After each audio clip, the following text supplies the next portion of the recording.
G'day. Welcome to my self-defense series. And no, I'm not finished with the breaching series. I've simply made enough breaching series videos to go on to the next step, the self-defense series. I need to highlight there's a big difference between self-defense and weaponry. This is not me condoning people to making homemade weapons. Absolutely not. That's why the crux of this series will involve household items, which anyone can purchase, used as a self-defense item. And note that in each scenario, I only condone using these measures, strategies, you could say, self-defense strategies, if the element of duress that you're subject to has passed a certain threshold. In other words, if your immediate security and even life is in danger. Other than that, there is no time I ever condone anybody using the following principles or strategies, especially to be used in an aggressive, violent, or way that they can have an advantage over another human being. So I'm only going to go so far with this segment before it gets a bit too much. So you rarely ever see me put the brakes on anything, but I'm going to be very, very, very careful with what I post in this series. I do not want people making having this idea that to make some sort of home weapon lab or anything like that. That is absolutely not what the purpose of this is. This is purely urban survival, and this is if you are in a life and death situation, or at the very least, your security, your very person is in risk, as well as your loved ones or anybody you're taking care of. So please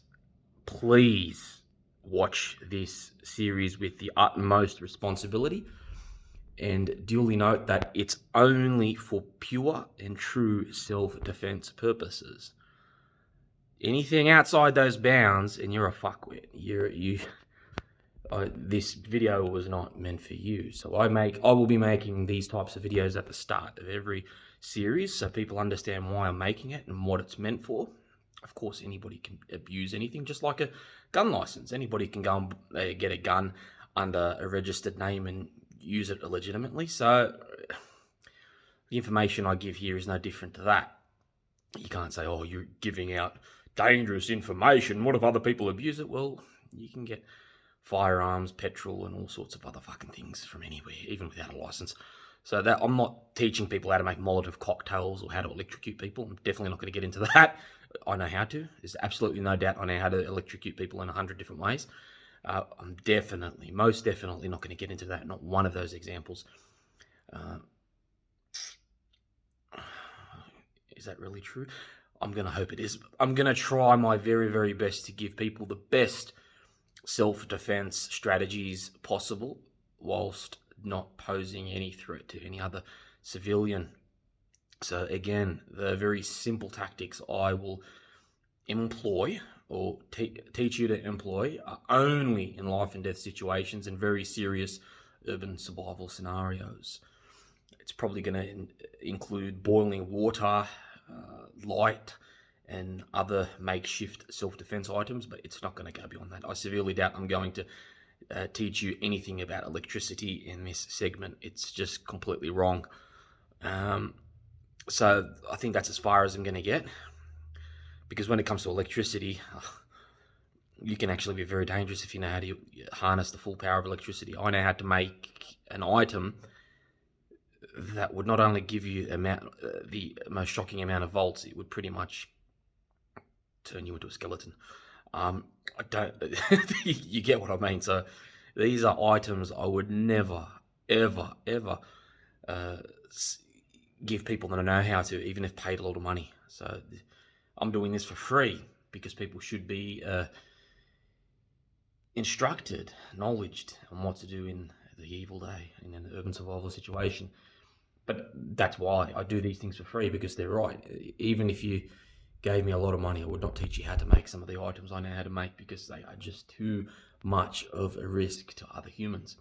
So that's what I'm going to do in this self-defense series. I'm going to make everything as not human friendly, but you get my point. I'm going to make everything as benign as possible. So you're only using particular elements that won't cause significant damage to another human being. Anything you do beyond the use of such things will clearly be on your hands, not mine. So boiling water, you can't kill someone with, or even permanently impair them. Same with the lights. Same with other tricks I'm going to show you. So I've taken this into very, very good consideration. The items the strategies and tactics I'm going to show you are not deadly, are non-lethal, but they work. So that's the whole point. So they don't impair a human. They don't disable a human. They're not lethal, and they do the job. So that's why I'm going to show you it, because people should know these things in a situation where they are outnumbered, unarmed, and need a strategy to turn to. So take that in mind with every video you're about to watch in this series.